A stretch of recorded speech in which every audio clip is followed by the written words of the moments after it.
Welcome. On this YouTube channel, we cover real estate investing, and design. I am Jason Chong with the Chong Miller Group. A number of our clients are building a new home, and they have recently gone through a kitchen design process. What I like to do is here I would like to share 5 design tips to help you to avoid some costly mistake. Tip number 1, kitchen layout. Have you learned of the kitchen triangle layout? Do you know what it is?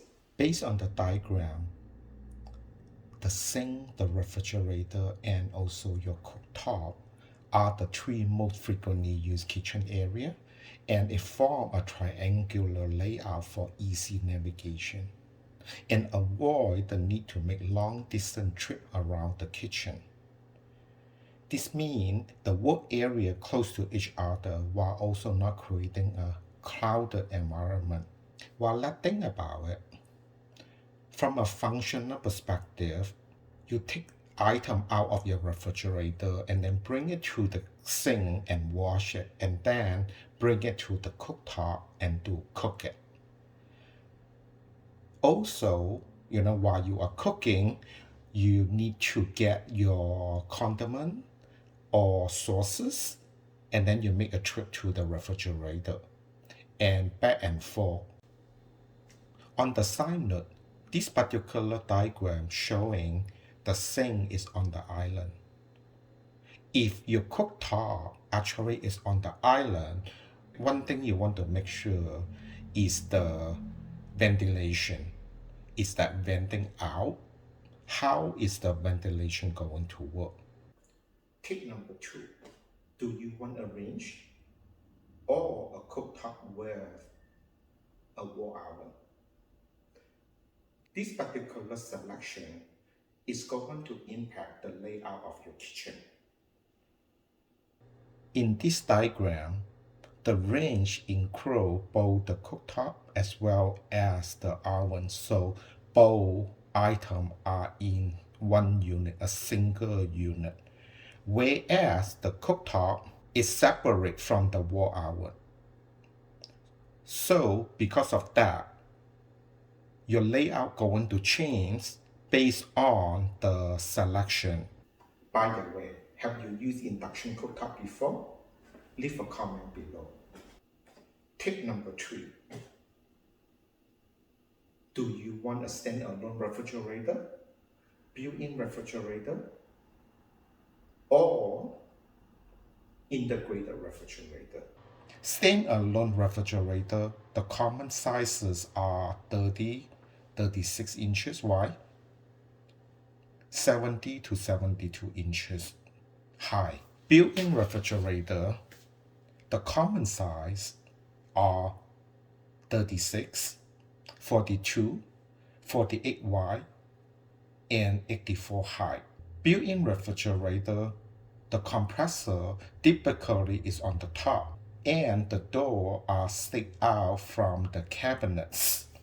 Integrated column refrigerator, common size are 18, 24, 30 or 36 inches wide, and 84 inches high. The compressor for an integrated refrigerator is located at the bottom, and door actually installed flush, as you can see of this diagram, is give you a very clean look. Tip number 4, lighting. You want to have a good lighting in your kitchen.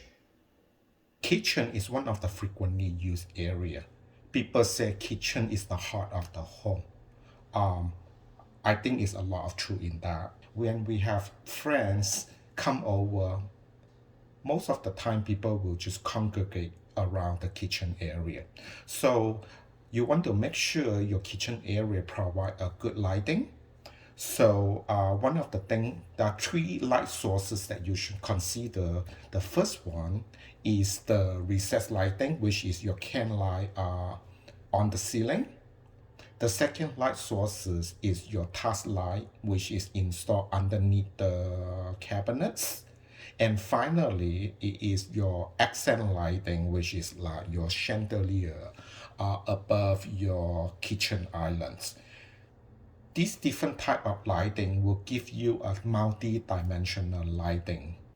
Tip number 5, electrical voltage requirement and outlet placement.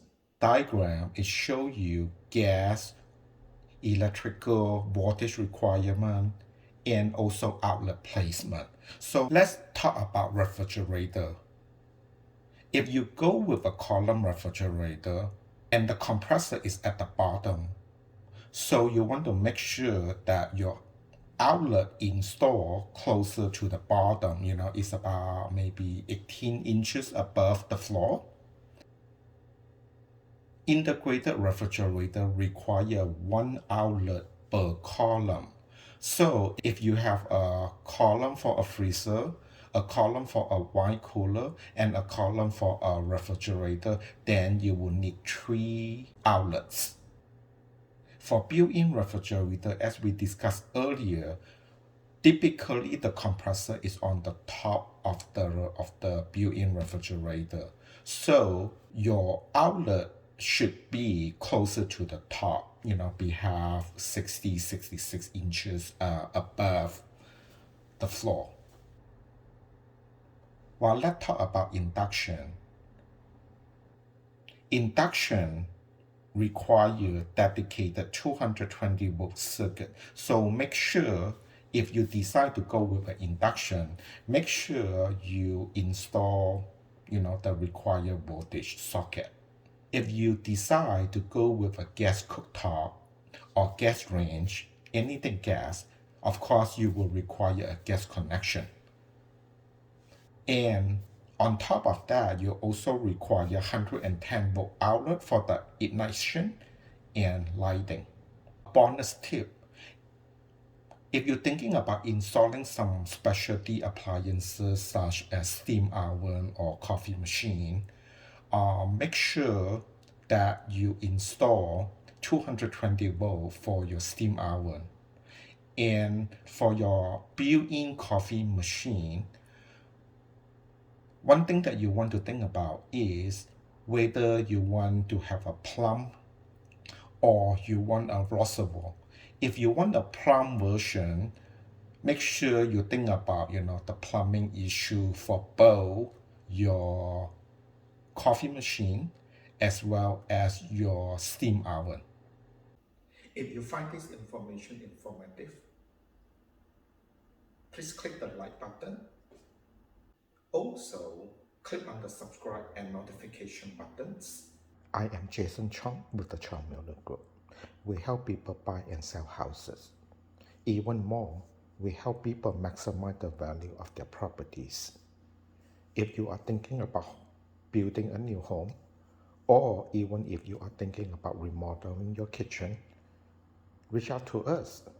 We can give you some specific advice about how to minimize your costs while maximize your value.